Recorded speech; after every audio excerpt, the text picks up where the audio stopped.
नमस्कार साथियों, स्वागत करता हूं एक बार फिर से आप ही के अपने YouTube चैनल पर। दोस्तों काफ़ी इंपॉर्टेंट वीडियो है। जी हाँ, संविदा और कच्चे कर्मचारियों से जुड़े मामलों में सुप्रीम कोर्ट ने जनवरी और फरवरी में अहम टिप्पणियां दी हैं और इसी वीडियो में मैं दोस्तों साझा कर रहा हूं।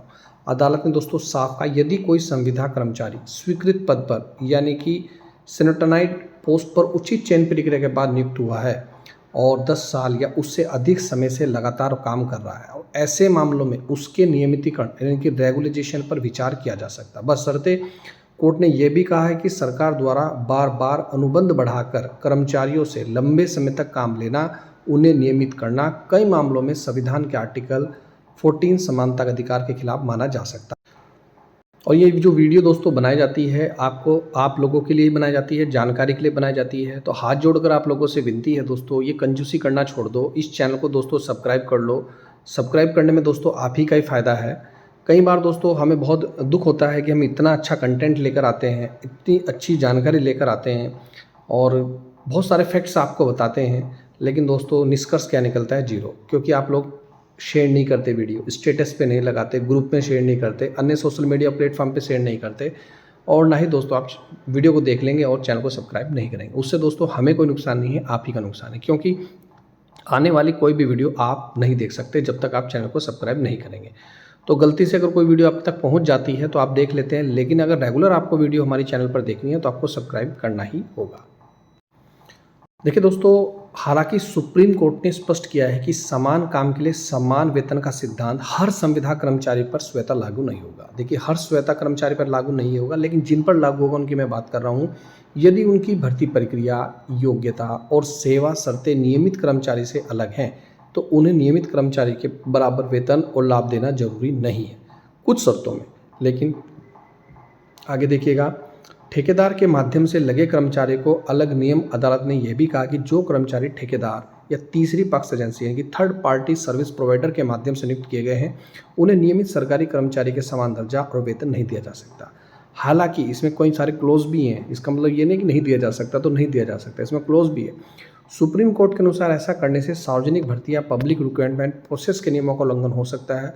अलग अलग मामलों में अलग अलग फैसला भी देखा गया। हालांकि अदालत ने यह भी स्पष्ट किया कि हर मामले में फैसला कर्मचारी की नियुक्ति प्रक्रिया, पद और सेवा की परिस्थितियों देखकर भी किया जा सकता है। ठीक है दोस्तों, जरूरी नहीं है हर संविदा आउटसोर्स और कर्मचारी को नियमित किया जाए, लेकिन हर कर्मचारी की अपनी नियुक्ति की प्रक्रिया, उसके पद और उसकी सेवा परिस्थिति को देखकर अलग फैसला भी किया जा सकता है। यहाँ देखिए दोस्तों, समान दर्जा और वेतन नहीं दिया जा सकता। सुप्रीम कोर्ट के अनुसार ऐसे करने से सार्वजनिक भर्तियां का उल्लंघन हो रहा है, लेकिन अलग अलग मामलों में दोस्तों अलग अलग फैसला है। उदाहरण के तौर पर अगर हम देखें, उत्तर प्रदेश के शिक्षकों के मामले में वेतन और नियमितीकरण पर राहत मिली है, जबकि आंध्र प्रदेश के सफाई कर्मचारियों के मामले में नियमितीकरण की मांग खारिज कर दी गई, लेकिन स्थानीय निकाय को समाधान खोजने को कहा है। वहीं हाल ही में उत्तराखंड में उपनल कर्मचारियों के लिए समान कार्य के लिए समान वेतन और संविदा कर्मचारियों को 31 दिसंबर 2008 तक के लगे सभी कर्मचारियों को नियमितीकरण की बात कही है। वहीं पंजाब सरकार ने अगर बात सुने तो दोस्तों पंजाब सरकार ने भी, पंजाब हाई कोर्ट ने भी दोस्तों नियमितीकरण की बात मानी है।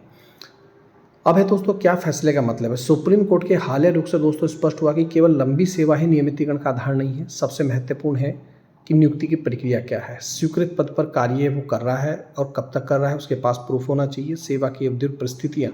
इन तथ्यों के आधार पर अदालत क्या लेती है दोस्तों? निर्णय लेती है। दोस्तों जो हम खबर दिखा रहे हैं केवल सुप्रीम कोर्ट से संबंधित मीडिया रिपोर्ट और कानूनी जानकारी के आधार पर हमने तैयार की है। इसका उद्देश्य केवल कर्मचारियों में कानूनी जागरूकता को फैलाना है।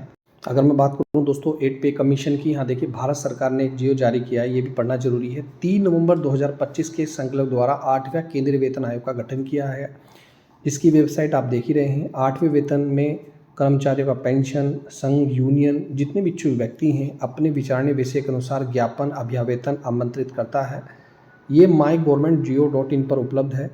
ऑनलाइन निश्चित रूप से आप प्रस्तुत कर सकते हैं। यह भी अनुरोध किया गया है प्रस्तुतियां केवल इसी पोर्टल के माध्यम से ही की जाएं।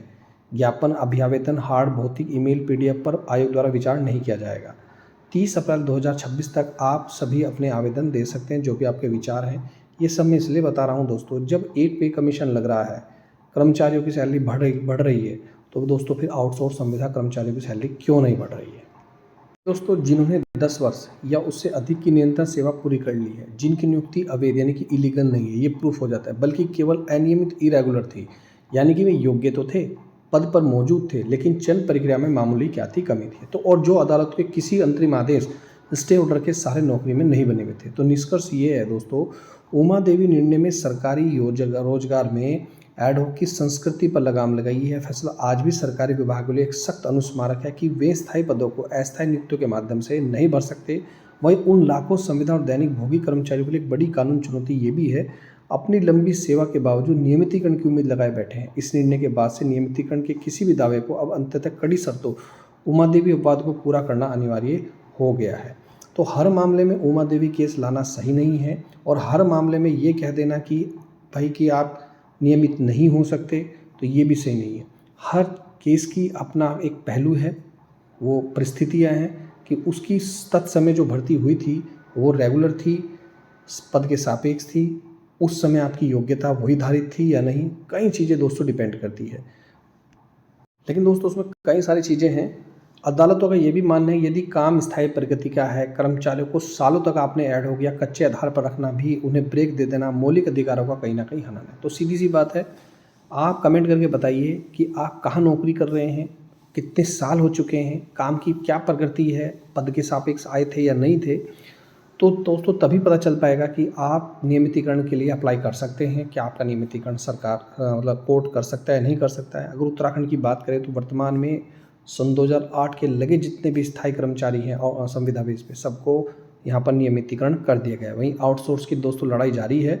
अभी देखते हैं दोस्तों 24 मार्च को शायद वो फैसला आना है। तो मिलता हूँ दोस्तों नेक्स्ट वीडियो में। वीडियो देखने दोस्तों धन्यवाद। जय हिंद, जय उत्तराखंड।